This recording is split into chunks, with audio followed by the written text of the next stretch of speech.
உள்ள தேவனுடைய குமாரரும் நம்முடைய அருமை நேசருமாக இருக்கின்ற நம்முடைய ஆண்டவராக இயேசு கிறிஸ்து நம்பி நாமத்தினாலே தேவனுடைய சமூகத்தில் கூட்டி சேர்க்கப்பட்டதான அன்புக்குரிய சகோதர சகோதரிகளே, உங்கள் யாவருக்கும் கிறிஸ்தியசுக்களான அன்பின் வாழ்த்துக்களை முதலாவது இந்த ஒரு காலை பொழுதிலே தெரிவித்துக் கொண்டு, தேவன் கொடுத்ததான ஒரு விசேஷமான இந்த ஒரு நாளில் கூட நாம் மீண்டுமாக சபையாராக ஒன்று கூடி தொடர்ந்து அவருடைய தெய்வீக சத்தியங்களை பார்ப்பதற்கும் நம்முடைய சகோதர அன்பினை நாம் பகிர்ந்து கொள்வதற்கும் தேவன் கிருபை தந்திருக்காங்க. சகோதரர் சொன்னார் நீண்ட நாட்களுக்கு பிறகு அப்படின்னு.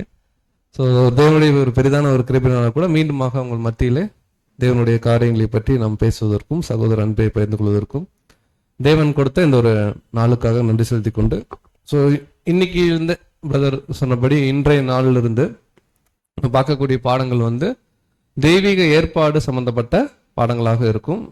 இன்னைக்கு நம்ம பார்க்கக்கூடிய பாடத்துடைய தலைப்பானது தெய்வீக ஏற்பாடும் சபையின் ஒருமைப்பாடும் அப்படிங்கிற ஒரு தலைப்பு, the divine arrangement and oneness of the church, இல்லைங்களா?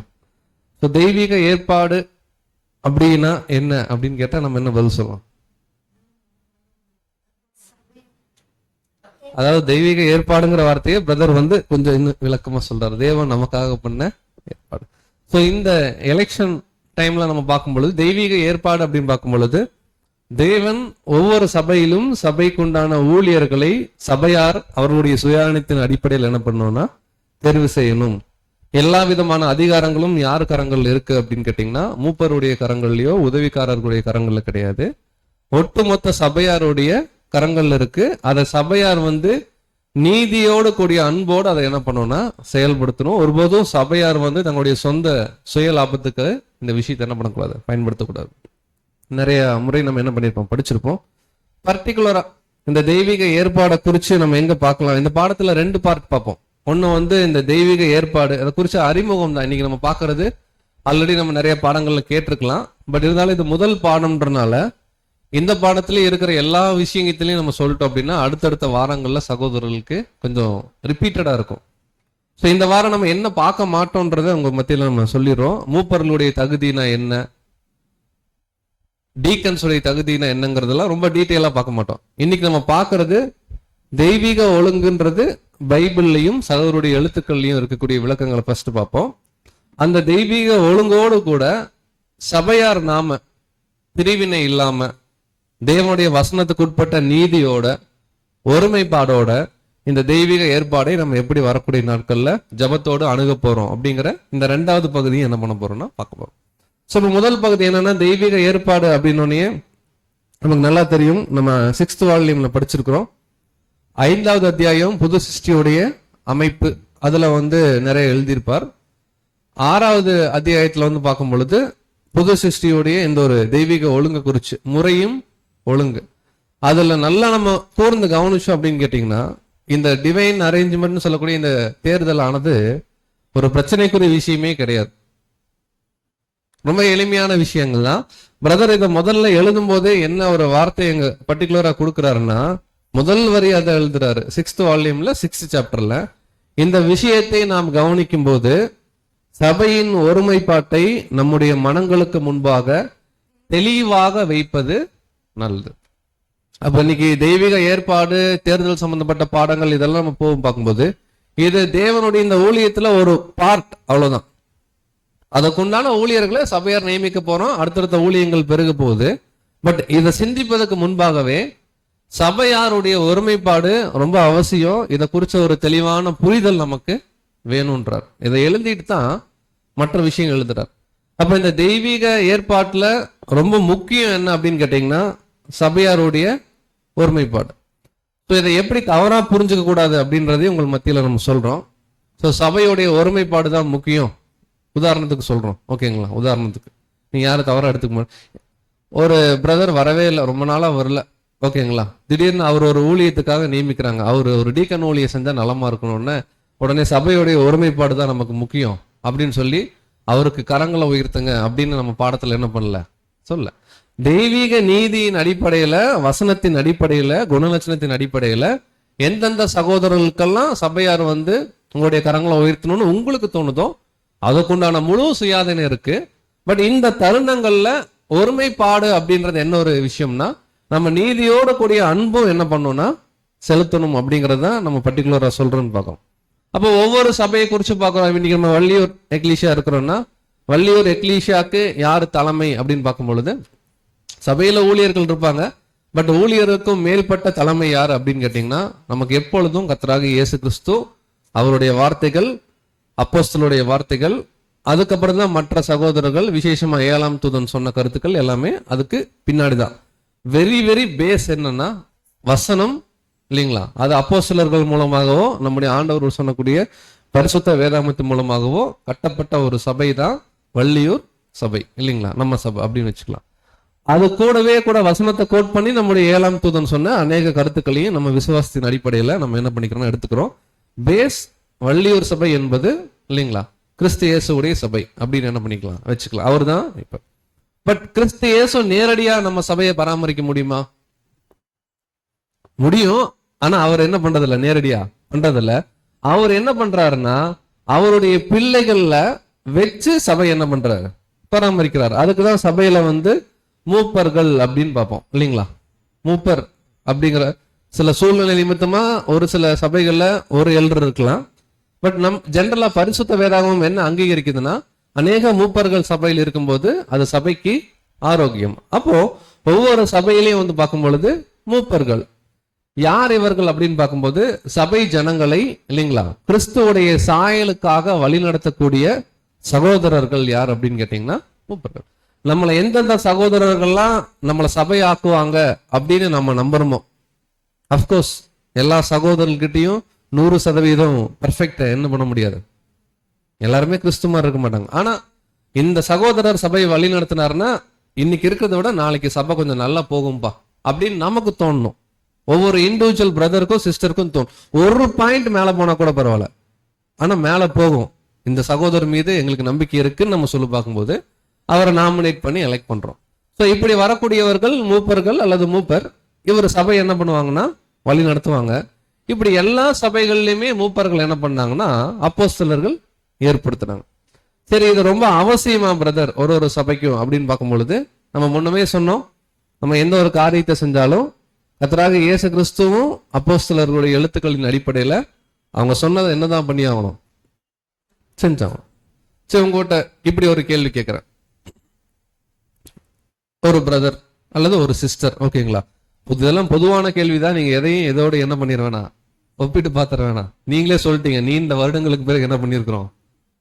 திடீர்னு ஒரு சிஸ்டர்னு வச்சுக்கலாம், ஒரு சிஸ்டர் நம்ம கிட்ட கேக்குறாங்க, சபைக்கு வந்தாதான் சபையாக முடியுமா, நான் வீட்டுல இருந்து என்ன ஆயிக்கிறேன், சபை ஆயிக்கிறேன் அப்படின்னு ஒரு சகோதரி சொல்றாங்க. இப்ப அவங்களுக்கு சத்தியத்தின் அடிப்படையில என்ன பதில் நம்ம கொடுப்போம்?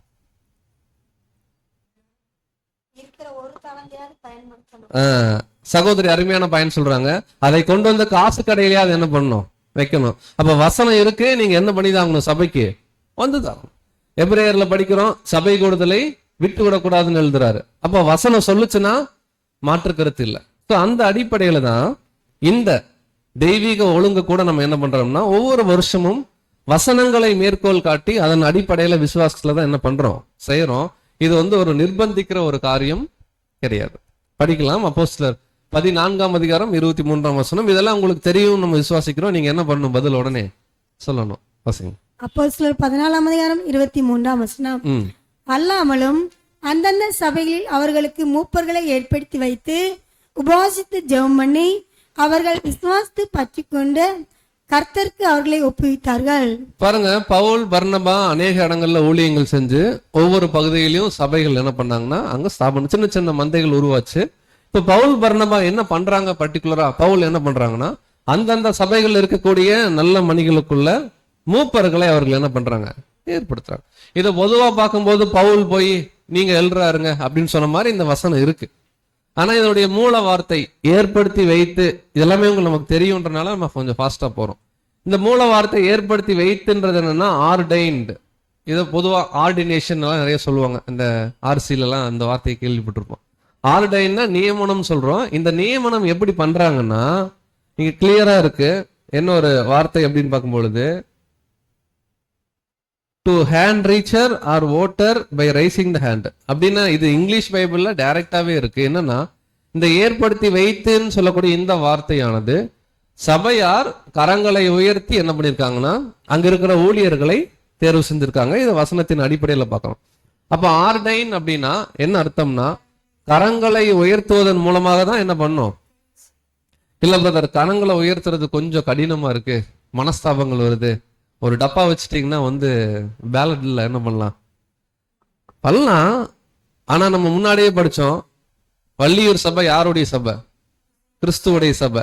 அப்ப கிறிஸ்துவும் அப்போஸ்தலர்கள் என்ன சொல்றாங்களோ அந்த முறையை நம்ம பின்பற்றதுதான் ஞானமா இருக்கும். ஒருவேளை நம்முடைய சொந்த ஐடியாஸை நம்ம கொண்டு வந்தோம்னா அது இன்னைக்கு நல்லா இருக்கலாம், நாளைக்கு இதை விட பெரிய சூழ்நிலைக்கு என்ன பண்ணலாம் போகலாம். அப்ப கிளியரா பவுல் சொல்றாங்க, கரங்களை உயர்த்தி தேர்வு செய்யணும். அதனுடைய கிரேக்க வார்த்தை கிருட்டோனியோ அப்படின்னு கேள்விப்பட்டிருப்போம் இல்லைங்களா? அதெல்லாம் படிச்சிருக்கோம் இல்லைங்களா?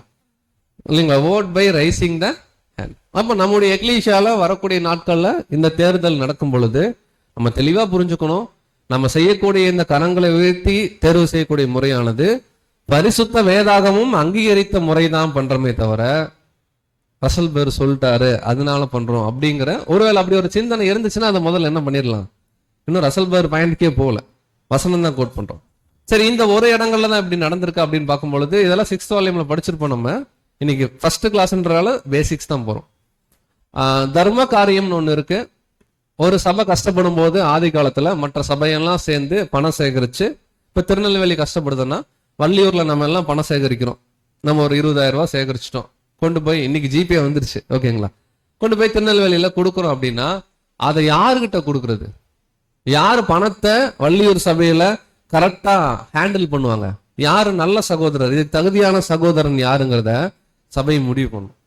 சபை எப்படி முடிவு பண்ணும்னா, கரங்களை உயர்த்தி இவர் செஞ்சா கரெக்டா இருக்குன்னு என்ன பண்ணணும் சொல்லணும்.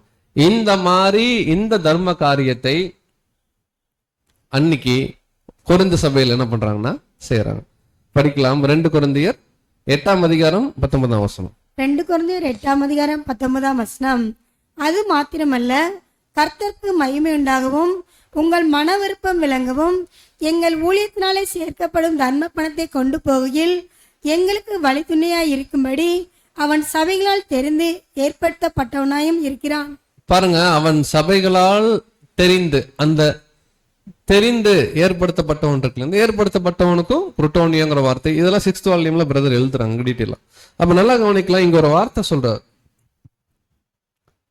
கர்த்தருக்கு மகிமை உண்டாகணும். ஃபர்ஸ்ட் தனிப்பட்ட நபருக்கு மகிமை என்ன பண்ணக்கூடாது. அப்ப நம்ம ஒரு ஊழியம் செய்யறோம், இல்ல நம்ம சபையாரா ஒரு காரியத்தை ஏறெடுக்கிறோம்னா முதல் விஷயம் நம்ம எல்லாரும் சேர்ந்து எடுக்கக்கூடிய கூட்டு முயற்சி அது கர்த்தருக்கு என்ன பண்ணும், மகிமையை கொண்டு போகணும். அடுத்து சொல்றாரு, உங்கள் மன விருப்பம், இங்க இருக்கக்கூடிய ஒவ்வொரு பரிசுத்தவான்களுடைய மன விருப்பமும் அதுல என்ன ஆகணும், தெரிய வரணும். எப்படி தெரிய வரும்னா, அவங்க கரங்களை உயர்த்தி சந்தோஷமா இந்த பிரதரை நாங்க என்ன பண்றோம் ஊழியத்துக்கு அனுப்புறோம் அப்படின்னு சந்தோஷமா நம்ம சொல்லணும். உங்கள் மன விருப்பம் விளங்கவும் எங்கள் ஊழியத்தினாலே சேர்க்கப்படும் தர்ம பணத்தை கொண்டு போகையில் அந்த பிரதர் சபைகளால் என்ன பண்ணியிருக்காரு, ஏற்படுத்தப்பட்டிருக்கு. அப்ப நல்லா கவனிக்கலாம். இப்ப எந்த ஒரு காரியம் நம்ம வள்ளியூர் சபையில நம்ம நடைமுறைப்படுத்துறதா இருந்தா கூட அடிப்படையான விஷயம் என்ன அப்படின்னு பார்க்கும் பொழுது எல்லாமே ஒரு அன்போடு தான். ஓகேங்களா?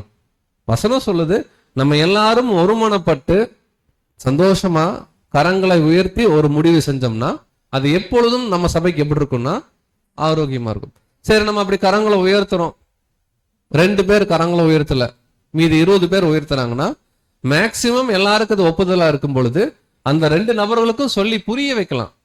ஒருவேளை அவங்க புரிஞ்சுக்கலன்னா கூட அதிகமான சகோதர சகோதரிகள் சொல்றதுனால அந்த ஜபத்தோடு நம்ம என்ன பண்ணோம்னா அந்த காரியத்தை தொடர்ந்து நம்ம செய்யலாம்னு பார்க்கணும். இந்த மாதிரி செய்யும் பொழுது அங்க என்ன வராது, சபைக்குள்ள நம்ம சபைக்குள்ள என்ன வராதுன்றாருன்னா 2 குரூப்பா நம்ம பிரிய மாட்டோம். அதாவது இது வேறு சபையில் இருக்கிற ஒரு கல்ச்சர் தான். குருமார்கள் அப்படிம்பாங்க, கிளர்ஜி இல்லையா, இன்னொன்னு லைட்டிம்பாங்க, பாமர மக்கள். அப்படின்னு என்னன்னு கேட்டீங்கன்னா, சபையை வழி நடத்துறவங்க எல்லாம் தனியாகவும் அவங்க பெரிய பரிசுத்தவான்கள் மாதிரி. உதாரணத்துக்கு சபையில உட்கார்ந்து இருக்கக்கூடிய சகோதரிகள் மற்ற சகோதரர்களுக்கெல்லாம் எதுவுமே தெரியாத மாதிரி, அந்த மாதிரி ஒரு பெரிய கேப் வராது. நம்ம எல்லாரும் ஒண்ணுதான், ஊழியத்து நிமித்தமா மூப்பர்கள் இருக்காங்க, உதவிக்காரர் இருக்காங்க, அவ்வளவுதான். மற்றபடி அந்த ஊழியத்தை தவிர மற்ற எல்லாத்துலயும் நம்ம யாருதான் கேட்டீங்கன்னா சகோதர சகோதரிகள் தான். இந்த மாதிரியான ஒரு பெரிய ஒரு வித்தியாசங்கள் காணப்படாது. எப்போ அப்படின்னு கேட்டீங்கன்னா, நம்ம எல்லாரும் கரங்கள்லயும் அந்த சுயாதீனம் இருக்கும் பொழுது, நம்ம எல்லாரும் சேர்ந்து இதை ஏறெடுக்கும் பொழுது இப்படி ஒரு பிரிவினைகள் என்ன ஆகாது, வராது. சரி, இது பர்டிகுலரா ஏன் பண்ணணும் அப்படின்னா, முன்னமே நம்ம சொன்னோம், இது அப்போஸ்தலர்களால அங்கீகரிக்கப்பட்ட முறை. சோ அப்போஸ்தலர்கள் செய்யறாங்கனாலே அதுல ஒரு ஞானம் இருக்கும். நாமளும் அப்படியே விசுவாசிச்சு அந்த முறையில் என்ன பண்றோம்னா தொடர்ந்து நம்ம செய்யறோம். இப்ப அடுத்து என்ன பண்ண பாருன்னா, சில மூப்பருக்கு உண்டான சில விஷயங்கள், அடிப்படையான விஷயங்கள் நம்ம பார்க்கலாம். பாருங்க சகோதரி, படிக்க முடியுங்களா? வால்யூம் 6ல தமிழ் பேஜ் நம்பர்ல 358 இருக்கு. ஆகவே எந்த மூப்பருக்கும் தன்னைத்தான் நியமித்துக் கொள்ளும் அதிகாரம் கிடையாது. பாருங்க கிளியரா சொல்றார். ஒருவேளை எக்லீஷியால, ஓகேங்களா, நம்ம எக்லீஷியால நிறைய சகோதரர்கள் நம்ம இருக்கிறோம். இந்த எக்லீஷியா, இந்த பாடம் எந்த எக்லீஷியால எடுத்தாலும் எல்லாருக்கும் பொதுவான பாயிண்ட் தான், ஓகேங்களா. தன்னைத்தானே நான் அடுத்த வருஷம் மூப்பரா இருந்துக்கிறேங்க அப்படின்னு எந்த சகோதரரும் சொல்லக்கூடாதுங்கிறார். அவங்களுக்கு ரைட்ஸ் கிடையாது. அந்த ரைட்ஸ் யாருக்கு இருக்குன்னா நம்ம எல்லாருக்கும் இருக்கு, சேர்ந்தாப்புல இருக்கு. அடுத்து, உண்மையாகவே கிறிஸ்துவின் சரீரமான சபையை புறக்கணிக்கும் தன்மையையும் தன்னையும் தன்னுடைய யோசனையும் எல்லோருடைய காட்டிலும் மேலானது என்று எண்ணுவதும், இப்படிப்பட்ட ஒரு சகோதரர் மூப்பராக அறியப்படுவதற்கான தகுதி நிலைமையில் காணப்படவில்லை என்பதற்கு முதல் அத்தரமான ஆதாரமாக இருக்கிறது. அதாவது என்ன சொல்றாருன்னா, யாராவது ஒரு பிரதர் ஏபிசி யாராவது வச்சுக்கலாம் நம்ம, ஓகேங்களா. இப்போ உதாரணத்துக்கு ஏன்னு வச்சுக்கலாம், பாடத்துக்காக இப்படி வச்சுக்கோங்க, என்ன எல்லாரும் கவனிங்க, பாடத்துக்காக இப்படி வச்சுக்கோங்க. ஒரு சகோதரர் வந்து நானே எல்ராயிக்கிறேன் அப்படின்னு சொல்லி பார்க்கும் பொழுது அவர் சொல்றாரு, அவர் முதல் தகுதி இழக்கிறார். எதுக்கு அப்படின்னு கேட்டீங்கன்னா, அவர் நம்ம சபையை வழிநடத்தக்கூடிய, ஏன் அப்படின்னு பார்க்கும் பொழுது சபையார புறக்கணிக்கக்கூடிய ஒரு சூழல் அவருக்கு அங்க ஏற்படுது. அது ஞானமா இருக்காது. எப்படி இருக்கணுங்கிறாருன்னா, தாழ்மையும் சபையானது ஆண்டவருடைய சரீரமா இருக்கிறது என்ற அறியும் ஒருமைப்பாடும் ரொம்ப முக்கியம். ஒரு எல்டரா சகோதரர்கள் இந்த ஊழியத்துக்கு வரும் பொழுது அவங்களுக்கு ரொம்ப பிரதானம் என்ன சொல்றாருன்னா ஹம்பிள்னஸ், ரொம்ப தாழ்மை. நம்ம எல்லாரும் ஆண்டவருடைய சரீரம் அப்படின்னு கூடிய அறியக்கூடிய காரியமும் அதுல ஒருமைப்பாடும். நம்ம எல்லாரும் ஒண்ணுதான், ஊழியத்துலதான் சின்ன பிரிவினை அப்படின்னு சொல்லிட்டு இப்படிப்பட்ட ஊழியத்துக்கு ரொம்ப முக்கியன்ற. அடுத்த ஒரு சினாரியோ நம்ம சொல்றோம், ஓகேங்களா. இப்போ எக்ஸாம்பிளுக்கு பிரதர், அதே பிரதர் வச்சுக்கோங்க. பிரதர் ஏ இருக்காரு. பிரதர் இன்னும் 2 வருஷம் எலெக்ஷன் வச்சாலும் சபை கண்டிப்பா பிரதர் ஏவை என்ன பண்ணும், எல்ரா எலெக்ட் பண்ணும், நோ டவுட். எதுக்கு நடத்திட்டு அப்படின்னா அப்படியே யோசிக்காதீங்கன்றார். பரவாயில்ல, அது எவ்ரி இயர் என்ன ஆகட்டும், நடக்கட்டும். ஒருவேளை தேவன் சித்தமா இருந்த பிரதர் ஏ, இப்ப வள்ளியூருக்கு நமக்கு சம்பந்தம் இல்லாதனால நம்ம இப்படி கையை அமைச்சுக்கிறோம். பிரதர் ஏவே எழுறானாலும் என்ன இல்லை, பிரச்சனை இல்லைன்றாரு. ஆனா எவ்ரி இயர் சபை கிட்ட அந்த சுயாதீனத்தை என்ன பண்ணிடணும்ன்றாரு, கொடுக்க சொல்றாரு. இதை எங்க எழுதுறாருன்னா அதே பக்கத்துலதான் வாசிக்கலாம். தான் ஏற்றுக்கொள்ளப்படுவதை குறித்து எந்த கேள்வியும் எழுப்பாது என்று நிச்சயம் இருந்தாலும், சோ இந்த சினாரியோ பார்க்கிறோம், எந்த நிச்சயமும் இல்ல கண்டிப்பா, ஓகேங்களா. அடுத்து, எந்த ஒரு சகோதரனும் தேர்தல் நடத்தப்படாமல் சபையின் தலைவர் பிரதிநிதி போன்ற பொதுவான கடமைகளை ஏற்றுக்கொள்ள கூடாது. ரொம்ப எளிமையா சொல்றார், நீங்க ஏத்துக்காதீங்கன்றார். கண்டிப்பா சபை சொன்னாதான் அந்த ஊழியத்தை நம்ம என்ன பண்ணணும், ஏற்றுக்கொள்ளணும். ஏன் அப்படின்னு பார்க்கும்போது அங்க சபையுடைய சுயாதீனம் நம்மளால பறிக்கப்படுற மாதிரி இருக்கும். அவர் சொல்றாரு அப்படி இருக்கக்கூடாதுன்னு பின்னாடி நிறைய எழுதுறார். வேதாகம முறையானது எல்லா சபையிலும் மூப்பர்களை ஏற்படுத்துவது வாக்கு செலுத்தும் படியாக கரங்களை நீட்டுவதன் மூலமாகும். ஊழியம் செய்வதற்கு முன்னர் இப்படி ஒரு தேர்தல் வேண்டும் என்று வற்புறுத்துவது ஏனென்றால் வேதாகம முறைமையை பின்பற்றுவதுதான். பிரதரே எழுதுறாரு, ஏன் இதை கம்பல் பண்றோம்னா பைபிள் சொல்லிருச்சு, அதனால என்ன பண்றோம், கம்பல் பண்றோம். அடுத்து, அது மூப்பரை பலப்படுத்துகின்றது. கண்டிப்பா அப்படி ஒரு ஊழியம் அவர் ஏறெடுக்கிறதுக்கு முன்பாக சபையார் எல்லாரும் கரங்களை உயர்த்தி அந்த மாதிரி பிரதர் ஏவ எழுற ஆக்குனாங்கன்னா அவருக்கு ஒரு பூஸ்டா தான் இருக்கும்.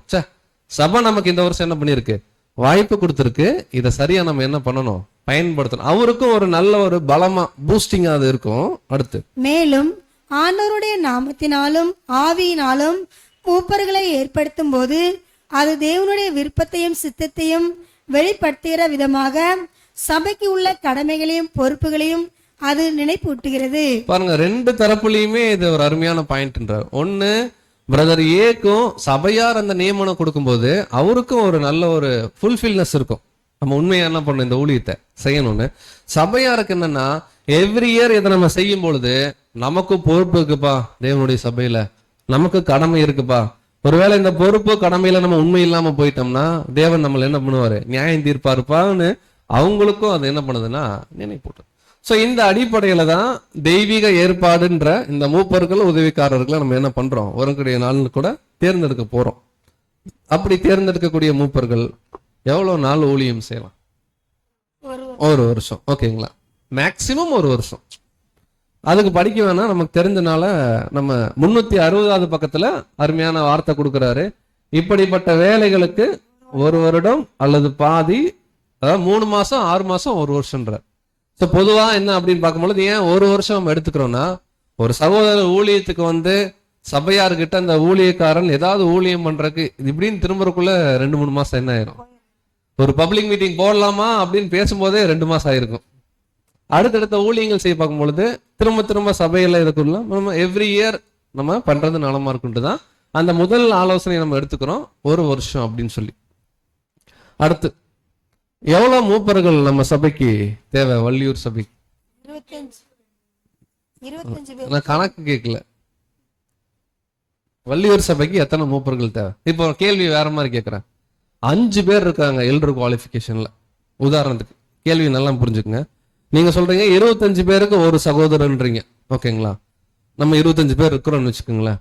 ஆனா நம்ம எக்லீஷால 5 பேர் எல்டர் குவாலிஃபிகேஷன்ல இருக்காங்க. என்ன பண்ணும்? இல்ல பிரதர் எங்களுக்கு ஒருத்தர் சொல்ல முடியுமா? முடியாது. பிரதர் என்ன சொல்றாருன்னா, எவ்வளவு பேர் அந்த தகுதியில் இருக்கிறாங்களோ அவ்வளவு சகோதரர்களுக்கு நம்ம என்ன பண்ணணும், வாய்ப்பு கொடுக்கணும். கரெக்டா இல்லைங்களா? அத்தனை பேரும் தகுதிகளின் அடிப்படையில, குணலட்சணத்தின் அடிப்படையில சபை விருப்பப்பட்டா மூப்பர்கள் ஏற்படுத்தலாம். கவுண்டிங் எண்ணிக்கை பிக்ஸ்டு கிடையாது.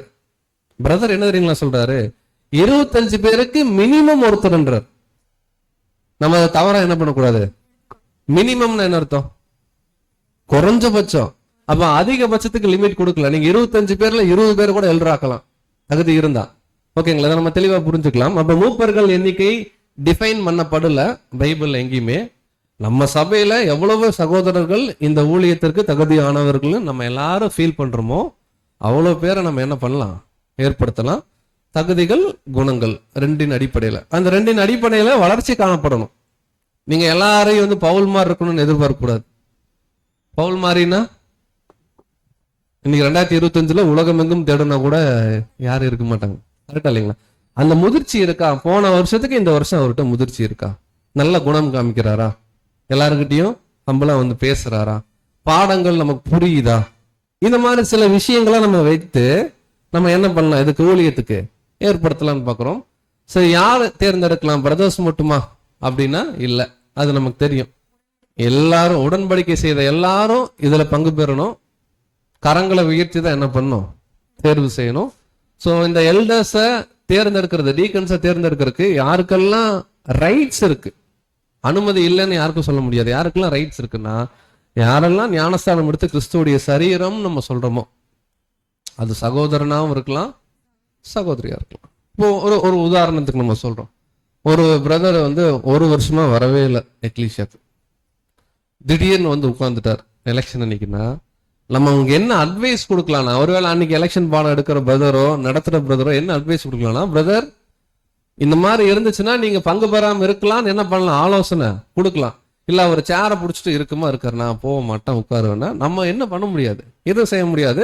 பட் நீதி என்ன, நியாயம் என்னன்னா, கண்டிப்பா சபை கூடுதல்ல நம்ம ரெகுலரா கலந்து கொண்டு இதுல பங்கு பெறும்போது நமக்கும் ஆரோக்கியம், சபையார் எல்லாருக்கும் அது ஆரோக்கியமா இருக்கும். ஒருவேளை நமக்கே மனசாட்சி குத்துது, போன வருஷம் நான் ஒரு 8 மாசம் வெளியூர்ல இருந்துட்டேன், திடீர்னு வந்துட்டு திடீர்னு எலெக்ஷன் டாங்க சபையிலன்னா, இந்த வருஷம் நம்ம அப்படி இருக்கலாம். இவங்கெல்லாம் பிரதர் சிஸ்டர்ஸ் நடத்தட்டும், அப்சர்வ் பண்ணி முடிச்சுட்டு நம்ம என்ன பண்ணலாம், ஊழியத்துல அவங்களோட இணைஞ்சுக்கலாம். இது ரொம்ப ஆரோக்கியம்னு பார்க்கும். சோ அப்படி தேர்ந்தெடுக்கக்கூடிய மூப்பர்கள் நமக்கு என்ன பண்ணுவாங்கன்னா, வாசிக்கலாம் எபேசியர் 4ஆம் அதிகாரம் 11 இருந்து ஒரு சில வசனம் நல்லா கவனிங்க. நம்ம சபையின் ஊழியர்களை நம்ம எல்லாரும் சேர்ந்து தேர்ந்தெடுக்க போறோம் அடுத்த மாசம். அதுக்கு முக்கிய நோக்கம் என்ன அப்படிங்கறது இந்த வசனம் சொல்லுது. வாசிக்கலாம். எபேசியர் 4ஆம் அதிகாரம் 11ஆம் வசனம். மேலும் நாம் அனைவரும் தேவனுடைய குமாரனை பற்றும் விசுவாசத்திலும் அறிவிலும் ஒருமைப்பட்டவர்களாகி கிறிஸ்தனுடைய நிறைவான வளர்ச்சியின் அளவுக்கு தக்க பூர்ண புருஷராகும் வரைக்கும். பாருங்க, இந்த 3 வசனம் ரொம்ப முக்கியம். இந்த டைம்ல நல்லா நம்ம தியானிக்கணும். மேலும் நாம் அனைவரும், நாம் அனைவரும்னா யாருங்க? உடன்படிக்கை செய்த அத்தனை தேவனுடைய பிள்ளைகளும் தேவனுடைய குமாரனை பற்றும் விசுவாசத்திலும். இதுதான் பேசிக். ட்ரினிட்டி தான் பேசிக். அதுல முதல்ல என்ன ஆகணும்னா ஒருமைப்படணும். யாரு பிதா யாரு, இதை தெரிஞ்சுதான் பேப்டிசம் எடுக்கிறோம். இது ஸ்டேஜ் 1. கடைசி ஸ்டேஜ் என்னன்னா கிறிஸ்துவினுடைய நிறைவான வளர்ச்சியின் அளவுக்கு தக்கதாக என்னை கண்டவன் பிதாவை, இல்லையா? அது நடுவுல கிறிஸ்து. அந்த கிறிஸ்துவோடைய சாயலுக்கு நம்மளால முடியும். தேவனுடைய கிருபையினால நம்ம அச்சீவ் பண்ண முடியும். முடியாததுனால பவுல் சொன்னார் இல்லைங்களா, நான் கிறிஸ்துவை பின்பற்றுறது போல. ஏன் நம்மளால சொல்ல முடியாது?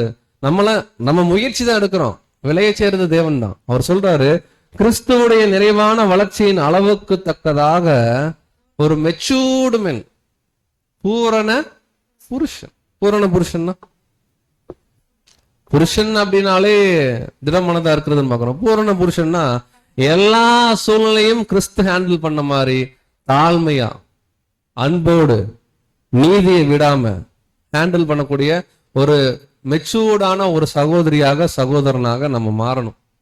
அதுக்குதான் நம்ம எக்லீசியாக்கு என்ன பண்றோம், வரோம். அப்ப இங்க வர்றது எதுக்குன்னா, நம்ம அன்பிலும் இந்த சத்தியத்திலும் ஒருமைப்பட்டு கிறிஸ்துவோடைய சாயலை என்ன ஆகணும், அடையணும். இதுதான் பிரதான நோக்கம். இதுக்காக அவர் என்ன பண்றாரு பாருங்க, 12ஆம் வசனம். பரிசுத்தவான்கள் சீர் பொருந்தும் பொருட்டு சுவிசேஷ ஊழியத்தின் வேலைக்காகவும் கிறிஸ்துவின் சரீரமாகிய சபையானது பக்தி விருத்தி அடைவதற்காகவும். பாருங்க, பின்னாடி எல்டஸ் பத்தி தான் பேசுறார். இந்த எல்டஸை ஏன் தேர்ந்தெடுக்கிறோம் நம்ம எக்லீஷியால அப்படின்னு கேட்டீங்கன்னா, நல்லா கவனிச்சுக்கலாம். வள்ளியூர் எக்லீஷியால நம்ம மூப்பர்களை தேர்வு செய்ய போறோம்.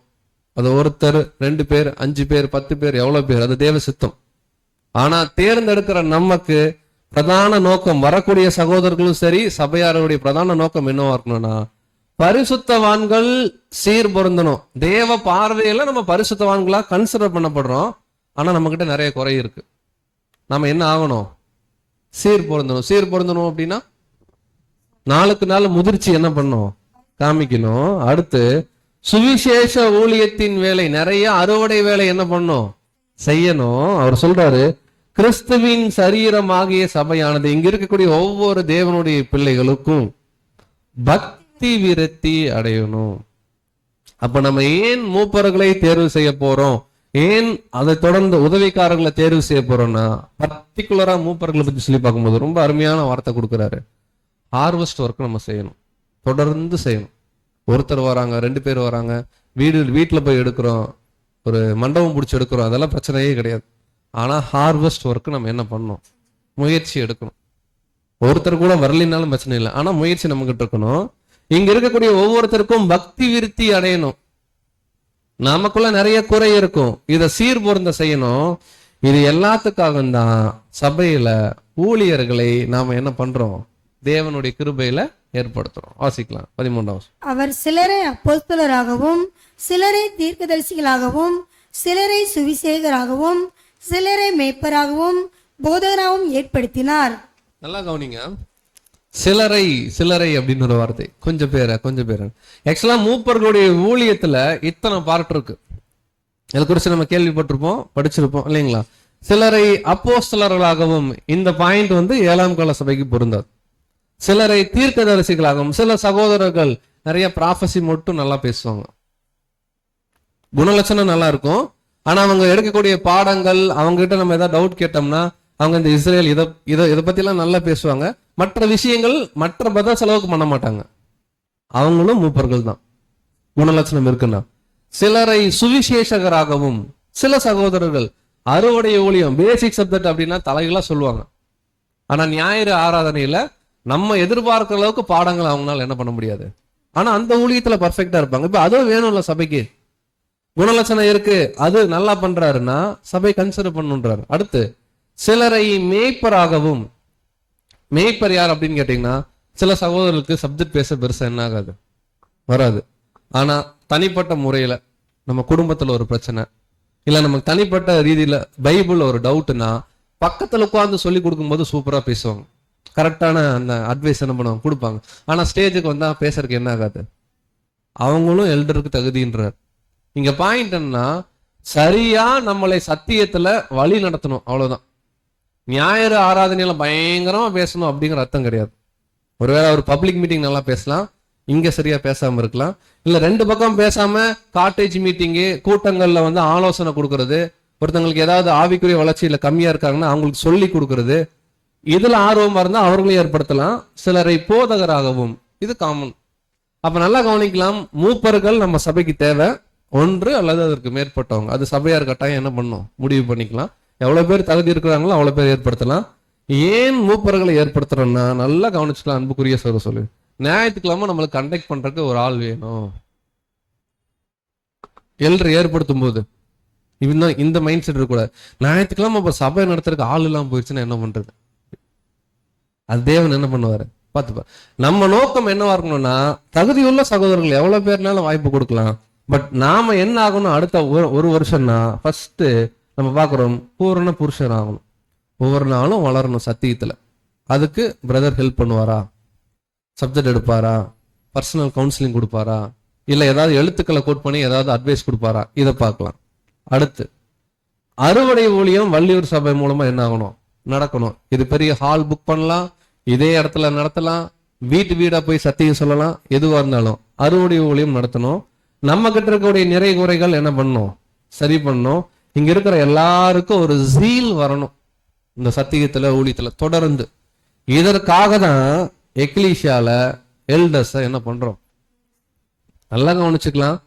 நம்ம எல்டர்ஸை ஏற்படுத்துறது நல்லா கவனிச்சுக்கலாம், இந்த ஆவிக்குரிய ஊழியங்களுக்கு தான். இப்படி ஏற்படுத்தக்கூடிய எல்டருடைய நிறைய தகுதி இருக்கு. ஒரே ஒரு தகுதி மட்டும் ஒரு வசனத்துல என்ன பண்ணலாம் நம்ம பார்க்கலாம். தீத்து 1:9.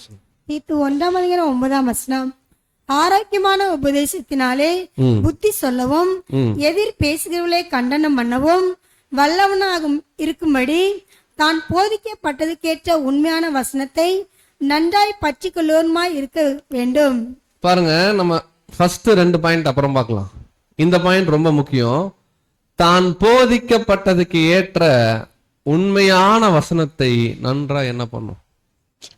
இங்க நின்று நீதி அப்படின்னு பேசினா முடிஞ்ச வரைக்கும் 100% நீதின்னு நம்முடைய மூப்பர்கள், வரக்கூடிய மூப்பர்கள் பேசுறாங்கன்னா அந்த நீதியை முடிஞ்ச வரைக்கும் அவங்க கடைபிடிக்கிற மாதிரி இருக்கும். இங்க இருந்து சகோதர அன்பு அப்படின்னு நமக்கு சொல்லி கொடுக்குறாங்க அப்படின்னா முடிஞ்ச வரைக்கும் சகோதர அன்பை அவங்கனால முடிஞ்ச அளவுக்கு பர்ஃபெக்டா எதிர்பார்க்க வேணாம். இங்க உட்காந்து சபை ஐக்கியம் அப்படின்னா முடிஞ்ச வரைக்கும் இந்த ஐக்கியத்துல அவங்க முடிஞ்ச எஃபர்ட் என்ன பண்ணும், போடணும். அது ரொம்ப முக்கியம். அவர் சொல்றாரு அதை நன்றாய் பற்றி கொள்ளணும். அப்படி இருக்கிற எல்டர் இன்னும் சில தகுதி என்னன்னா, எதனாலும் புத்தி சொல்லணும். சபையில எந்த சூழ்நிலைனாலும் எல்டர்ஸ் என்ன பண்ணும், புத்தி சொல்லணும். புத்தி சொல்றதுன்னா எப்படி தெரியுங்களா, சாந்தமா அன்போடு, ஆனா வசனத்தோட என்ன பண்ணும், புத்தி சொல்லணும். அனுபவங்கள் கிடையாது, ஆரோக்கியமான உபதேசம். பாருங்க, பவுல் இப்படி பண்ணியிருக்காரு, ஏன் நம்மளால பண்ண முடியல, நம்ம பண்ணணும் அப்படின்னு என்ன பண்ணோம், அவரு சொல்லணும். அடுத்து எதிர் பேசுகிறவர்களை என்ன பண்ணும், இதுவும் எல்டருக்கு ஒரு முக்கியமான தகுதி. திடீர்னு சபையில ஒரு தவறான டாக்டரின் ஒருத்தர் கொண்டு வர்றார். உதாரணத்துக்கு சொல்றேன், இயேசு கிறிஸ்து வரவே இல்லை அப்படின்னு ஒருத்தர் புதுசா வந்தவர் குழப்பிட்டு இருக்கார். சபையில் இருக்கக்கூடிய ஊழியர்களாகிய மூப்பர்கள் நம்ம என்ன பண்ணோம்னா, இல்ல பிரதர் உட்காருங்க, இவ்வளவு வசனம் இருக்கு, இதுக்கு நீங்க என்ன பண்ணுங்க, விளக்கம் கொடுங்க. இயேசு கிறிஸ்து வந்து இத்தனை பண்ணிட்டு இருக்கார். ஸ்ட்ராங்கா என்ன பண்ணோம், இல்ல சகோதர அன்பு தான், அவரை நம்ம இழந்துட வேணாம், அப்படியெல்லாம் கிடையாது. சத்தியம்னு வரும்போது அங்க என்ன பண்ணணும், ஸ்ட்ராங்கா பேர். ஸோ இது ரெண்டுமே பிளெக்சிபிளா இருக்கணும். யாருக்குள்ளனா, மூப்பர்களா நாம தேர்வு செய்யக்கூடிய சகோதரர். அடுத்து என்ன பார்க்க கூடாதுன்னு பிரதர்ஸ் கவுன்சிலிங் கொடுக்குறாங்கன்னா, ஒரு பிரதரை நம்ம எல்டருக்கு நாமினேட் பண்றோம், அவர் என்ன ட்ரெஸ் போடுறார், அவர் எங்கிருந்து வர்றார், அவருடைய குடும்ப சூழ்நிலை என்ன, அவரு கருப்பா சிவப்பா, கரெக்டா இல்லைங்களா, இதெல்லாம் நம்ம பார்க்கலாமா? கிளியரா பிரதர் என்ன சொல்றாருன்னா, இது ஆங்கிலத்தில் இருக்கு, நம்ம பார்க்கிறோம். என்ன வார்த்தை சொல்றாருன்னா, the members of an ecclesia should not look, நம்ம பார்க்கவே கூடாது. எதை பார்க்க கூடாதுன்றாருன்னா, outward appearances. சட்டையை டக்கின் பண்ணிட்டு வராரா, உதாரணத்துக்கு சொல்றேன், பார்க்க கூடாதுன்றார். அடுத்து இந்த வார்த்தைக்கு நமக்கு விளக்கம் தெரியல, இங்க போயிடல. மெட்டீரியல் பொசிஷன்ஸ், அவர்கிட்ட என்னென்ன பொருட்கள்லாம் இருக்கு, பார்க்க கூடாது. அவருடைய ஃபேமிலி கனெக்ஷன்ஸ், அவருடைய ஃபேமிலி கண்டிஷன்ஸ் என்ன, பார்க்க கூடாது. விஷயம் என்ன சொல்றாருன்னா, கேண்டிடேட்டா ஒரு எல்டர்ஷிப்க்கு வரவங்க நம்ம என்ன பார்க்கணும்னா, அவர்கிட்ட ஹம்பிளான ஹார்ட் இருக்கா. நாம மூப்பராக நாமினேட் பண்ணக்கூடிய பிரதருக்கு தாழ்மையான இருதயம் இருக்கா? நம்ம ஒரு விஷயம் கேட்க போறோம், பணிவா நம்ம கிட்ட கனிவா பேசுறாரா பார்க்கணும். அடுத்து சொல்றாரு, must be elected those who have very good knowledge of the truth. Very good நாலேஜ்னு எப்படி புரிஞ்சுக்கூடாதுன்னா, நம்ம எக்லீஷியா பொறுத்த வரைக்கும் சகோதரர்கள் சத்தியத்துல முதிர்ச்சியா இருக்காங்களா, அதை பார்க்கணும். அடுத்து என்ன சொல்றாருன்னா, who demonstrate a sincere desire to serve. அதாவது ரொம்ப ஆர்வமா, ரொம்ப ஒரு சின்சியரான இருதயத்தோட சபைக்காகவும் சத்தியத்துக்காகவும் பாடுபடக்கூடிய சகோதரர்களாக இருக்கிறாங்களா, இதை மட்டும் பார்த்தா போதும். வெளிப்புறமான விஷயங்களா பார்க்க வேணாம் அப்படிங்கிற. ரொம்ப எளிமையா மூப்பர்கள் இதோட நம்ம முடிக்கிறோம். மூப்பர்களுடைய குணாதிசயங்கள் இதெல்லாம் பிரதர் எழுதுறாரு. ட்ரூத்ல தெளிவா இருக்கணும். ராஜ்யம் ஆரம்பிச்சிருச்சு அப்படின்னா தப்புன்னு டவுட் நமக்கு என்ன பண்ணணும், டவுட்டை கிளாரிஃபை பண்ணணும். முடியலையா, ஒரு நாள் 2 நாள் படிச்சுட்டு வந்து என்ன பண்ணணும், நமக்கு சொல்லி கொடுக்கணும். போதக சமர்த்தனா இருக்கணும். சகோதர சகோதரர்களுக்கு தேவையான சத்தியங்களை கற்றுக் கொடுக்கணும். இந்த போதகர் சமர்த்தனுக்கு அடிக்கடி பிரதர்ஸ் நம்ம சொல்றது என்னன்னா, பெரிய ஸ்பீக்கரா இருக்கணும்ன்ற அவசியம் கிடையாது. வால்யூம்ல ஒரு டவுட்டு நமக்கு படிச்சு நமக்கு புரிய வச்சுட்டாருன்னா போதும். பைபிள் ஒரு டவுட்டு நமக்கு சொல்லி புரிய வச்சுட்டாருன்னா போதும். அதுதான் போதக சமர்த்தன். ஓகேங்களா? குற்றமற்ற ஒரு வாழ்க்கை. நம்ம பார்த்த வரைக்கும் அவர் மீது ரொம்ப பகிரங்கமான குற்றச்சாட்டுகள் எதுவும் இல்லை. அவருடைய தனிப்பட்ட வாழ்க்கையில பார்க்கலாம். சண்டை சச்சரவு போடக்கூடாது. எந்த சூழ்நிலை வந்தாலும் தாழ்மையா அமைதியா ஹேண்டில் பண்ணக்கூடிய பிரதரா இருக்கணும். முடிஞ்ச வரைக்கும் எக்லீஷியாவுடைய இந்த ஒழுங்கை என்ன பண்ணும், காப்பாற்றணும். பிரதர் என்ன அட்வான்ஸ் எழுதுறாருன்னா, இதெல்லாம் அவருடைய குடும்ப வாழ்க்கையில உதாரணமா இருக்கணுங்கிறார். இன்கேஸ் சகோதரர் ட்ரூத்ல இருந்து அவங்க மனைவி ட்ரூத்ல இருக்காங்கன்னா, அவங்க மனைவி நற்சாட்சி கொடுக்குற அளவுக்கு இருக்கணும். நம்ம நல்லா கவனிக்கலாம், இது ரொம்ப அவசியம். இப்ப நம்ம குடும்ப வாழ்க்கையை போய் பார்க்க முடியுமா? இங்க இருக்கிற ஒவ்வொரு சகோதரர்கள் குடும்பத்துல இருக்காங்க, நம்மளால பார்க்க முடியாது. ரொம்ப சிம்பிளா இங்க சொல்றாரு, இது நம்ம கட்டாயம் என்ன பண்ணணும் பார்க்கணும். சோ இது மூப்பர்களை பத்தின ஒரு அறிமுகமா நம்ம என்ன பண்ணிக்கலாம், எடுத்துக்கலாம். அடுத்து டீக்கன், உதவிக்காரர்கள் அப்படின்னு சொல்லுவோம் இல்லைங்களா? எப்படி மூப்பர்கள் எவ்வளவு பேர் தகுதி இருக்கிறாங்களோ ஏற்படுத்தலாமோ, உதவிக்காரர்களுக்கும் எண்ணிக்கை நிர்ணயம் கிடையாது. 10 பேர் இருக்கிறாங்க குவாலிஃபிகேஷன்லனா 10 பேரை நீங்க என்ன பண்ணலாம், ஏற்படுத்தலாம். சரி, இந்த தேவை ஆக்சுவலா நம்ம எப்படி புரிஞ்சுக்க கூடாதுன்னா, மூப்பர்கள் உதவிக்காரர்கள் யாருன்னா அசிஸ்டன்ட் மூப்பர்கள் அப்படின்னு என்ன பண்ணுவோம். சம்டைம்ஸ் நம்ம என்ன பண்ணிக்கோ நினைச்சுக்குவோம். இன்னொரு பாடத்துல பதில் எழுதுறாரு, they are not junior elders. உதவிக்காரர்கள் டோட்டலா வேற, அந்த ஊழியமே வேற. நம்ம எப்படி புரிஞ்சுப்போம்னா, 2 ஊழியர்கள்னால மூப்பர்கள் இல்லைன்னா இவங்க தான் அடுத்த மூப்பர்கள் இருக்கு பிரதர் எழுதுறாரு. பட் உதவிக்காரர்கள் நம்ம ஆதி கால சபையில வந்தது என்னன்னா, சபையில இருக்கக்கூடிய விதவைகளை பராமரிக்கிறதுல நிறைய பிரச்சனை அன்னைக்கு ஆதி கால சபையில. அதனால அப்போஸ்தலர்கள் சொல்றாங்க, வாசிக்கலாம். அப்போஸ்தலர் 6ஆம் அதிகாரம் 2ஆம் வசனம். அப்போஸ்தலர் 6ஆம் அதிகாரம் 2ஆம் வசனம். அப்பொழுது 12 சீசர் கூட்டத்தை வரவழைத்து, நாங்கள் தெய்வ வசனத்தை போதியாமல் பந்தி விசாரணை செய்வது தகுதி அல்ல. அப்போ மூப்பர்கள் என்ன சொல்றாங்க, அப்போஸ்தலர்கள் என்ன சொல்றாங்கன்னா, நாங்க நிறைய பாடங்கள் மற்ற விஷயங்கள் ஆவிக்குரிய காரியங்கள் பண்றோம், எக்லீஷியால நடக்கிற சின்ன சின்ன பேசிக் பிரச்சனையை எங்கனால என்ன பண்ண ஹேண்டில் பண்ணலாம், கொஞ்சம் பிஸியா போயிட்டு இருக்கோம். உங்களுக்குள்ள சில சகோதரர்களை இதுக்காக என்ன பண்ணுங்க, ஏற்படுத்துங்கன்னு சொல்லி ஏற்படுத்தினாங்க. அப்படிதான் ஸ்தேவான்லாம் ஆரம்பத்துல உதவிக்காரரா வந்தார். சோ நல்லா புரிஞ்சுக்கலாம், உதவிக்காரர்கள் ஊழியம் தனி, மூப்பர்கள் ஊழியம் தனி. நம்ம என்ன விசுவாசிக்கிறோம்னா, இன்னைக்கு உதவிக்காரரா இருக்கிற பிரதர் நாளைக்கு நல்ல குணலட்சணம் காமிச்சு வாய்ப்பு கிடைக்கும் போதெல்லாம் நல்ல சப்ஜெக்ட் பேசி அடுத்த வருஷம் அவர் எல்ரா கூட வருவார். அதுக்காக தான் அவரை நெக்ஸ்ட் எல்ரா நம்ம கன்சிடர் பண்றோமே தவிர, பைபிளை பொறுத்த வரைக்கும் உதவிக்காரர்ன்றது தனி ஊழியம் தான். ஓகேங்களா? சரி, அவர் எப்படி இருக்கணும் வசனம் படிக்கலாம். 1 தீமோத்தேயு 3:12 அப்புறம் 13. 1 தீமோத்தேயு 3ஆம் அதிகாரம் 12ஆம் வசனங்கள். மேலும் உதவிக்காரரானவர்கள் ஒரே மனைவியோட புருஷனுமாய் தங்கள் பிள்ளைகளையும் சொந்த குடும்பங்களையும் நன்றாய் நடத்துமாய் இருக்க வேண்டும். பாருங்க, நல்லா கவனிக்கலாம். சில டைம் மூப்பர்களுக்கு ரொம்ப சீரியஸா பார்ப்போம், அப்படி இருக்கணும் இப்படி இருக்கணும், ஐயோ அப்படி இருந்தா பண்ணக்கூடாது, அப்படி இப்படின்னு பயங்கரமா பண்ணுவோம். உதவிக்காரரை கண்டுக்கவே மாட்டோம். டீக்கன் தானே, அப்படி இல்லை. எந்த அளவுக்கு மூப்பர்களுக்கு நம்ம ரொம்ப துல்லியமா சில விஷயங்கள் நம்ம ஏறெடுக்கிறோமோ, உதவிக்காரர் ரொம்ப முக்கியமான ஊழியம். ஒருவேளை வாய்ப்பு கிடைச்சா அவர் அடுத்த ஊழியத்துக்கு உயர்த்தப்படுவார் வருங்காலத்துல. அப்படிங்கிற ரொம்ப முக்கியமான பாயிண்ட். தன் பிள்ளைகளையும் தங்கள் சொந்த குடும்பங்களையும் நன்றாய் நடத்தக்கூடிய சகோதரர்களை நம்ம என்ன பண்ணோம், தேர்வு செய்யணும். அடுத்து 13ஆம் வசனம். இப்படி உதவிக்கார ஊழியத்தை நன்றாய் செய்கிறவர்கள் தங்களுக்கு நல்ல நிலையையும் கிறிஸ்து இயேசு பற்றும் விசுவாசத்தில் மிகுந்த தைரியத்தையும் அடைவார்கள். சோ இதுக்கு தான் நம்முடைய மூத்த சகோதரர் ஒரு வார்த்தை கொடுக்கிறார். தங்களுக்குரிய நல்ல நிலையை அடைவாங்க ஃபியூச்சர்ல. டீக்கன் ஊழியம்னா ஒருவேளை எக்லீஷா விருப்பப்பட்டா வருங்காலங்கள்ல அவர்கள் நல்லா சத்தியம் பேச வாய்ப்பு கிடைக்கும் போது நல்லா பேசினா எல்டரா கூட என்ன ஆகலாம். இந்த வாய்ப்பை அவர் சொல்றாரு. ஒரே ஒரு குவாலிஃபிகேஷன், எல்டருக்கு எப்படி ஒன்னே பார்த்தோம், எதிர் பேசுறவங்களை கண்டனம் பண்ணணும், போதிக்கப்பட்டபடி நடக்கணும். அந்த மாதிரி உதவிக்காரர்களுக்கு ரொம்ப முக்கியமான ஒரு விஷயம் என்னன்னா அவங்க கிட்ட பண ஆசை இருக்கக்கூடாது. பொதுவா சபையின் ஊழிய காரியங்கள் ஒரு உதாரணத்துக்கு சொல்றோம், ஃபேன் மாட்டணும், ஏசி ப்ராப்ளம், ஓகேங்களா, வாடகை குடிக்கணும், இந்த மாதிரி நிறைய சில விஷயங்கள்ல நிறைய சபைகள்ல உதவிக்காரர்கள் தான் இந்த மணியை ஹேண்டில் பண்ணுவாங்க. ஒவ்வொரு சபைக்கும் மாறுபடலாம், பட் பொதுவா உதவிக்காரர் ஹேண்டில் பண்ணுவாங்க. அப்படி உதவிக்காரரா நம்ம எந்த பிரதரை தேர்வு செஞ்சாலும் ஃபர்ஸ்ட் விஷயம் நம்ம பாக்குறது அவரு பணத்துல அவருக்கு வீக்னஸ் இருக்கக்கூடாது. ரொம்ப ரொம்ப முக்கியம். அப்படி இருந்துச்சு அப்படின்னா அவர் தன்னுடைய ஊழியத்தை ஞானமா கையாள மாட்டாரு. அவருடைய சபை வாய்ப்புக்கு அதுவே ஒரு கண்ணியா போயிடும்.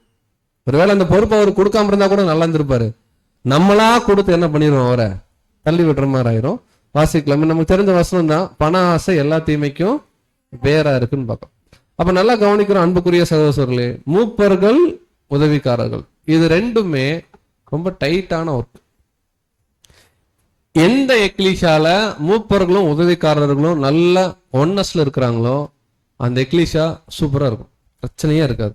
ஏதோ ஒன்னா விட்டு கொடுத்து போவாங்க, ஒருத்தர் வேலையை ஒருத்தர் பகிர்ந்துக்குவாங்க. அப்ப எப்படி சொல்றாருன்னா தாவீது யோனத்தான் மாதிரி இருக்கணுங்கிறார் பிரதர். கண்டிப்பா நம்ம எக்லீஷால வரக்கூடிய நாட்கள்ல சில மூப்பர்கள் சில உதவிக்காரர் இருக்கிறாங்கன்னா அவங்களுக்குள்ள ஒரு நல்ல பிணைப்பு எப்பொழுதும் இருக்கணும். அது இருக்கணும், எப்பொழுதும் இருக்கணும்ன்றாரு, ரொம்ப அவசியம். இப்ப தெளிவா பாக்குறோம், தெய்வீக ஏற்பாடு இங்க நம்ம நிறுத்தலாம். மூப்பர்கள் நமக்கு சாப்பாடு போடுறாங்க. என்ன சாப்பாடுனா ஆவிக்குரிய சாப்பாடு. உதவிக்காரர்களும் நமக்கு சாப்பாடு போடுவாங்க. என்ன சாப்பாடுனா மாம்சத்துக்குரிய விஷயம். என்ன கிளைம் பண்ணக்கூடாது. ஒருவேளை ஏபிசின்னு 4-5 உதவிக்காரர்கள் வராங்க, மூப்பர்கள்ட்ட வந்து என்ன கிளைம் பண்ணக்கூடாதுன்னா எனக்கு எப்ப சப்ஜெக்ட் போடுவீங்க சபையில கேட்கலாமா? உதவிக்காரர்கள் தேவன் வாய்ப்பு கட்டாயம் கொடுப்பார். ஏன் அப்படின்னா சம்டைம்ஸ் நம்ம பாடங்கள் பேசுறதுக்கு நிறைய நமக்கு ஊழிய வாய்ப்புகள் இருக்கும் நம்ம எக்லீசியாஸ்ல எல்லாம், கண்டிப்பா தேவன் கொடுப்பார். ஆனா என்ன கிளைம் பண்ண கூடாது அப்படின்னா நீங்க போன வாரம் பேசிட்டீங்க, இந்த வாரம் நாங்க என்ன பண்றோம் பேசுறேன்.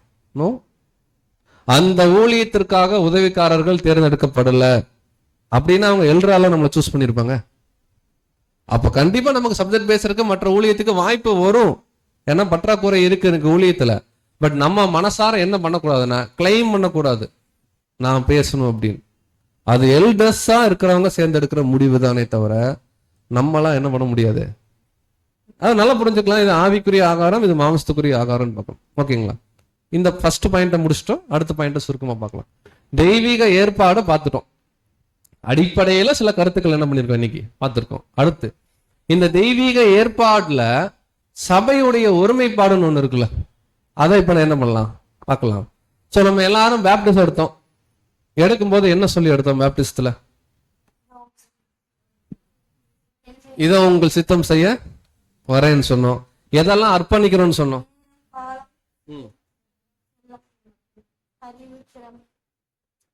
நேரம், காலம், அறிவு, திறமை எல்லாத்தையும் என்ன பண்றோம் அர்ப்பணிக்கும். இப்போ உதாரணத்துக்கு ஒரு வீட்டு கூடுகை ஏற்பாடு பண்றோம் வள்ளியூர் சபையில. யார் ஆர்கனைஸ் பண்ணும்? வீட்டு கூடுகை பிரதர் ஏ வீட்டுல இன்னைக்கு சாயந்தரம் மீட்டிங். யார் வேலை செய்யணும்? அதுக்குதான் பிரதர் டீக்கன் இருக்காங்க சபையில. சிஸ்டர்ஸ் நம்மளும் சொல்லக்கூடாது, அது அவங்களுடைய வேலை. எங்களெல்லாம் என்ன பண்ணக்கூடாது. இன்னும் அதுல யார் சப்ஜெக்ட் பேசணும், யார் நடத்தணுங்கிறது மூப்பர்கள் முடிவு பண்ணுவாங்க. அதுல ஏதாவது டீ ஸ்நாக்ஸ் கொடுக்கணுங்கிறத மூப்பர்களுடைய ஒரு ஆலோசனையின் பேர்ல உதவிக்காரர்கள் முடிவு பண்ணுவாங்க. அதுல நம்முடைய வேலையும் இருக்கணும். மீதி இருக்கிற எல்லா சபையாரும் மூப்பர்களுக்கும் உதவிக்காரருக்கும் ஒத்துழைப்பு எப்போதும் கொடுக்கணும். என்ன டீக்கனா தேர்ந்தெடுக்கல, நான் வரமாட்டேன் இனிமேல். என்ன எல்ரா தேர்ந்தெடுக்கல, நான் வரமாட்டேன். இன்னும் நம்ம நாமினேஷனே பண்ணல. இன்னைக்குதான் ஃபர்ஸ்ட் கிளாஸ். இன்னைக்கே மனசார முடிவு பெறணும். எந்த ஊழியம் எனக்கு சபை கொடுக்கலன்னா கூட நான் ஊழியக்காரருக்கு உதவி செய்வேன் எப்பவுமே. நான் இந்த வருஷம் டீக்கனா இருக்கிறேன். வர்ற எலெக்ஷன்ல நான் டீக்கனா தேர்ந்தெடுக்கலைன்னா யாரு டீக்கனா ஆறாங்களோ அவங்களுக்கு நான் ஹெல்ப் பண்ணுவேன். இந்த வருஷம் நான் எல்டரா இருக்கிறேன், வர வருஷத்துல எல்டரா இல்லைன்னா யார் எல்டரா இருக்காங்களோ அவங்களுக்கு நான் உதவி செய்வேன். மைண்டை ஃபிக்ஸ் பண்ணணும். இந்த ஒன்னஸ் தான் நம்ம எக்லீஷியால தேவன் நம்மகிட்ட என்ன பண்றாரு, எதிர்பார்க்கிறார். ரோமர் 12:1 அடிப்படையில கிளியரா பாக்குறோம், நம்ம எல்லாருமே ஊழியர்கள் தான். ஏன்னா நம்ம எல்லாரும் என்ன பண்ணிட்டோம், அர்ப்பணிச்சிட்டோம் ஊழியத்திற்காக. இப்ப நம்ம எக்லீஷியால ஒரு மூத்த சகோதரிக்கு உடம்பு சரியில்லை, யார் போய் வீட்டுல விசாரிக்கிறது? எல்லாருமே ஒருத்தர் மட்டும் சொல்றீங்க, எல்லாருமே என்ன பண்ணணும், போகணும். ஒரு சகோதரனுக்கு உடம்பு சரியில்லை, அதுக்குதான் எல்டர் இருக்கிறாங்க, நாங்க சபை அவங்கள தானே தேர்ந்தெடுத்தது, அவங்க தான் பார்க்கணும், அப்படி சொல்லாமா? இன்னும் முதல்ல என்ன பண்ணணும்னா, ஒருவேளை நம்ம பாக்குற விருப்பம் உடனே யார் எல்டர் பிரதர் டீக்கன்பர்க் போன் அடிச்சு, பிரதர் இந்த மாதிரி அவங்க உடம்பு சரியில்லைன்னாங்க, நாங்கெல்லாம் போலான் இருக்கிறோம், நீங்க போய் பார்த்தீங்களா, இல்ல நம்ம ஒன்னா போலாமா, இல்ல நாங்க நீங்க போயிட்டு வரட்டுமா? ஒரு டிஸ்கஷன், பர்மிஷன் கிடையாது, ஒரு டிஸ்கஷன் அவங்களோட பண்ணும்போது அங்க ஒரு இணக்கம் வரும் நமக்கு. உடனே யாருக்கு உடம்பு சரியில்லையா போய் பார்க்கணும். ஒருவேளை அவங்க வீட்டுல சமைக்க முடியலையா, காலையில யார் டிஃபன் கொண்டு போறது? காலையில பிரதர் நீங்க கொண்டு போங்க. சாயந்தரம் யார் அவங்க வீட்டுக்கு போய் டின்னர் கொடுத்துட்டு வருது? சிஸ்டர் நான் போய் என்ன பண்றேன், கொடுத்துட்டு வரேன். நாளைக்கு யாரு போறது? ஒரு வாரத்துக்கு உட்காந்து என்னன்னா நம்ம என்ன பண்ணணும், இப்படிதான் சபையுடைய ஒருமைப்பாடு வரும். இல்ல அதுக்கெல்லாம் ஒரு பிரதர் இருக்காரு, அதுக்கு ஒரு சிஸ்டர் இருக்கிறாங்க, அவங்க பார்த்துப்பாங்க. ஞானஸ்தானத்திலேயே கிளியரா கமிட் பண்ணியிருக்கிறோம், என்னுடைய நேரம், என்னுடைய சிரமம், என்னுடைய பணம், என்னுடைய தாளந்து எல்லாத்தையும் இந்த ஊழியத்துக்கு நான் என்ன பண்றேன். அப்புறம் எங்க போய் நமக்கு பர்சனல் டைம், ஏன் வேலை? சபையில ஒரு ஊழியம் அப்படின்னா நம்ம எல்லாரும் ஏறெடுக்கணும்.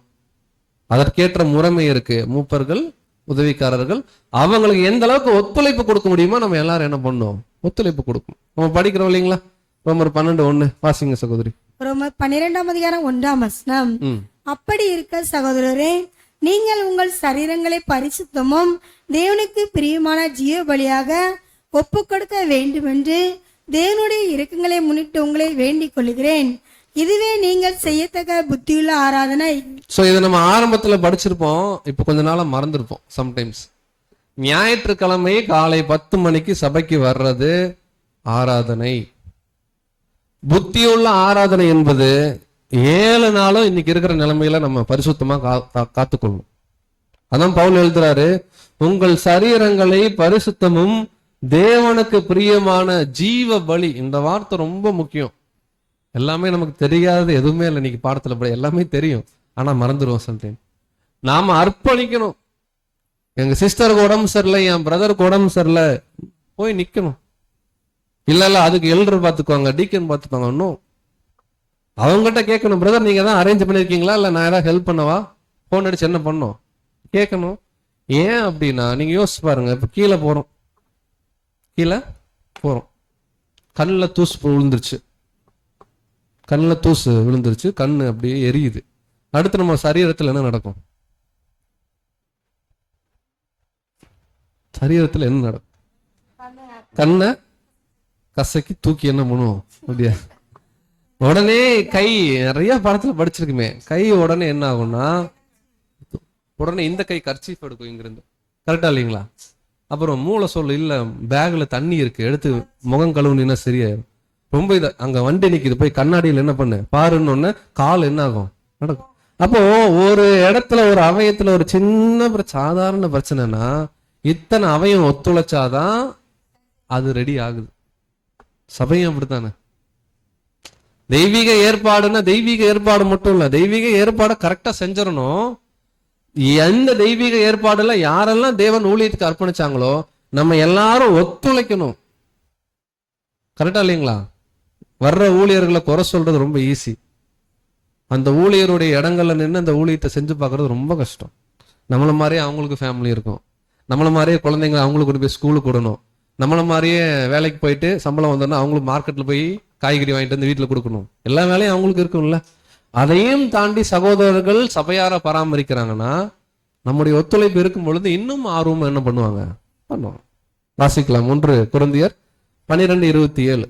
1 கொரிந்தியர் 12:27 நீங்களே கிறிஸ்துவின் சரீரமாயும் தனித்தனி அவயமாய் இருக்கிறீர்கள். அப்ப நல்லா புரிஞ்சுக்கலாம் அன்புக்குரிய சகோதர சகோதரி, தெய்வீக ஒழுங்கு என்பது தேவ திட்டத்துல ஒரு பகுதி.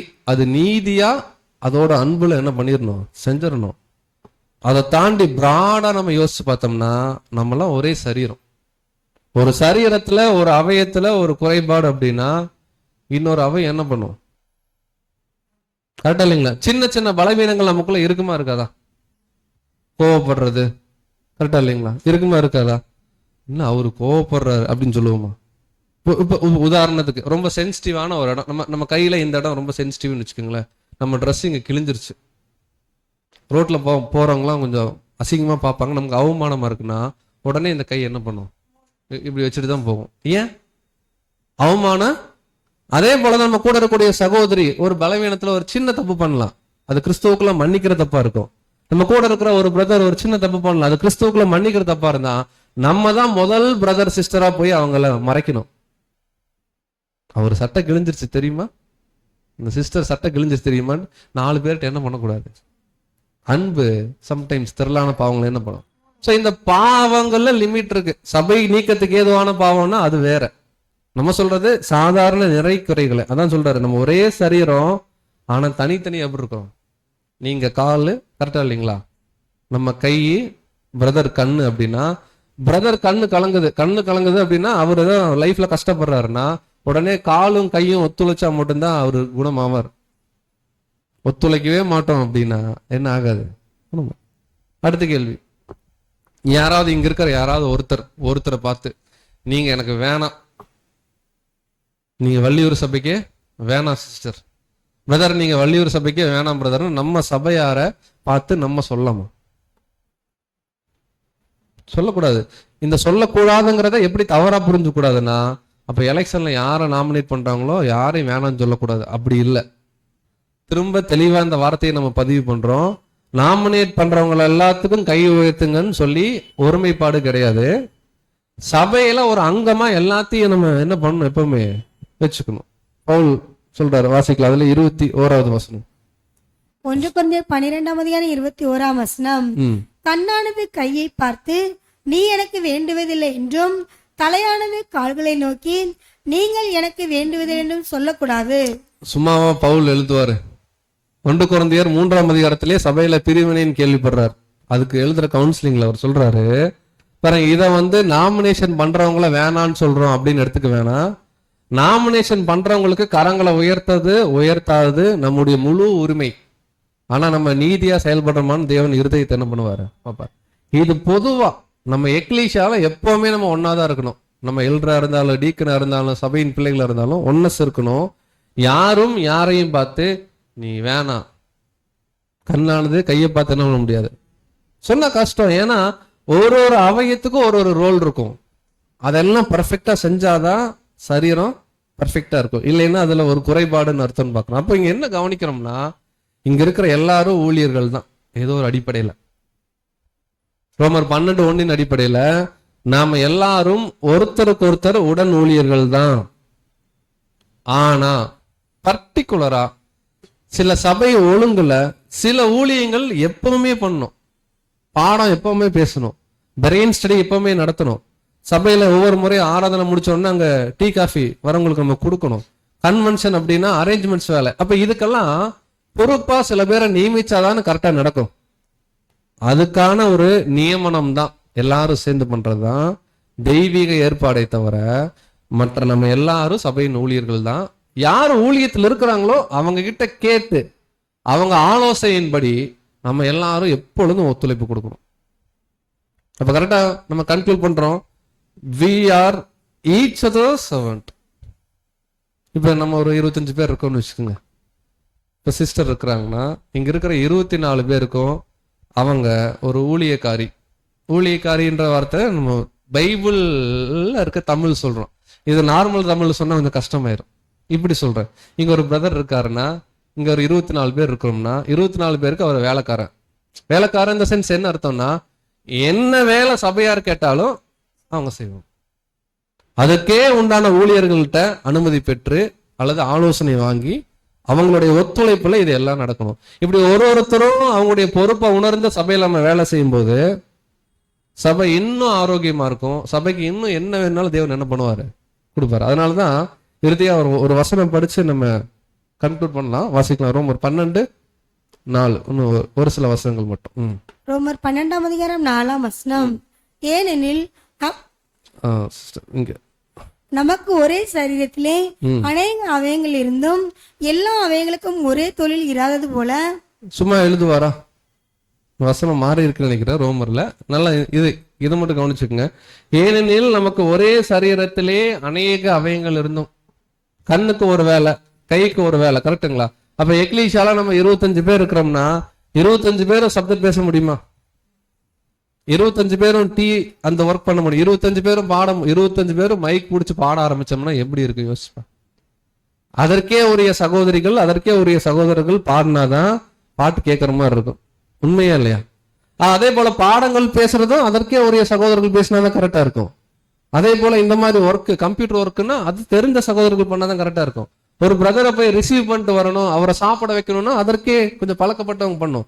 இப்படி எல்லாரும் அவங்கவுங்க ஊழியத்தை தெளிவா செய்யும் போது சபையில இருக்கிற எல்லா தேவையும் நிவர்த்தி ஆயிரும். எல்லா தேவைகளும் அங்க என்ன ஆயிருன்னா பூர்த்தி செய்யப்பட்டுரும். அப்ப கவனிக்கிறோம், கிளியரா அங்க பவுல் சொல்றாங்க, நாம் ஒரே சரீரத்துல அநேக அவயங்கள் இருந்தும் எல்லா அவயங்களுக்கும் ஒரே தொழில் இராது. இதை என்னைக்கு ஒரு சகோதரன் ஒரு சகோதரி உணர்றாங்களோ அன்னைக்கு தேவன் என்ன ஊழிய வாய்ப்பை கொடுத்தாலும் சரண்டர் ஆயிடுவாங்க. ஓகே, நமக்கு தேவன் இதை கொடுக்கல, இதுதான் கொடுத்துருக்காரு, இதுல பெஸ்ட் கொடுக்கலாம்.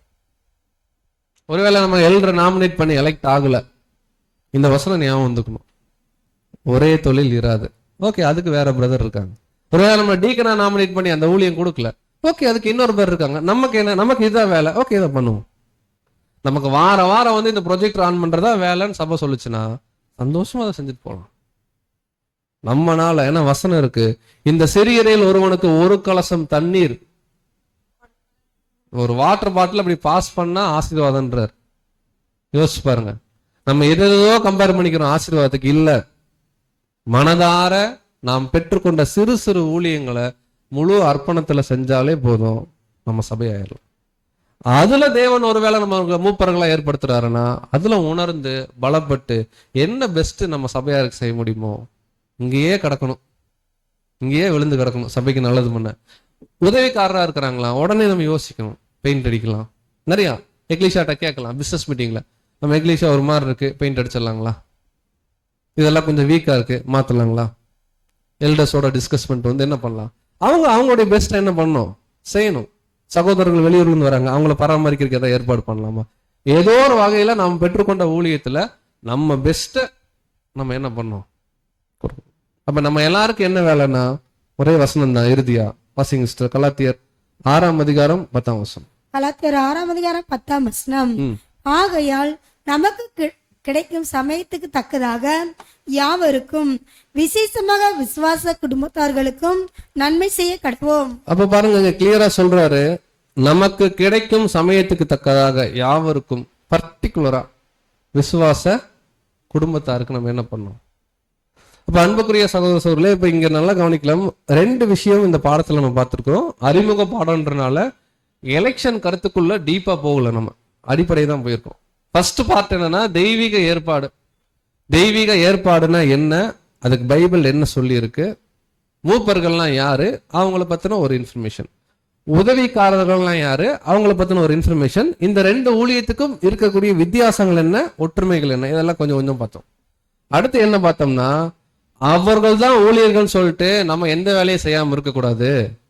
சபையார் நம்ம எல்லாரும் ஒருமைப்பாடுல இருக்கணும், நம்ம ஒருத்தருக்கு ஒருத்தர் ஒத்தாசையா இருக்கணும். நம்ம ஒரே சரீரம், சரீரத்தில் இருக்கிற எல்லா அவயத்துக்கும் ஒரே பிசினஸ் கிடையாது. கண்ணுக்கு ஒரு பிசினஸ்னா கைக்கு ஒரு business.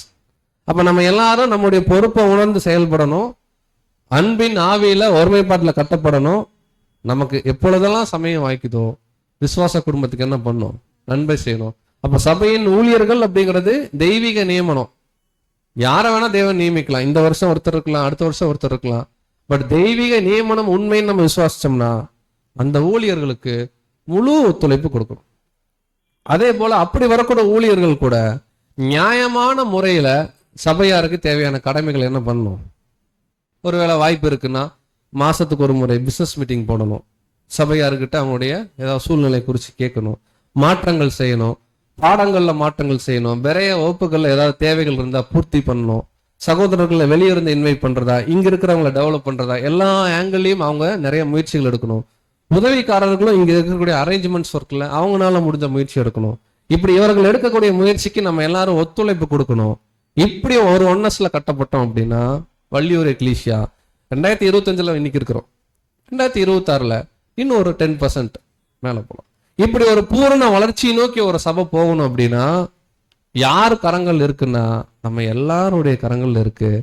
Not only elders and deacons, நம்ம எல்லாரும் அவருடைய பொறுப்புகளை உணர்ந்து சத்தியத்தின் அடிப்படையில நீதியோடு கூடிய அன்போடு நம்ம செய்யும் பொழுது கட்டாயம் வரக்கூடிய நாட்கள்ல இன்னும் நம்முடைய எக்லீசியாவை தேவன் அதிகமா ஆசீர்வதிப்பார் அப்படிங்கிற ஒரு நல் வார்த்தையோடு கூட இந்த நாளுக்கு உண்டான பாடத்தை நாம் நிறைவு செய்யலாம்.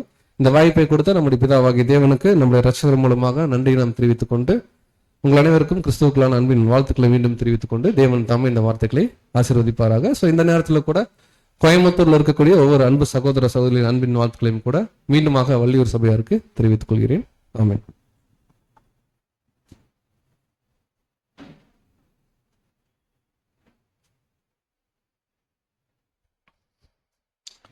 அன்புக்குரிய சகோதர சகோதரர்களே, தேவனுடைய பிரதான கிருபையினாலே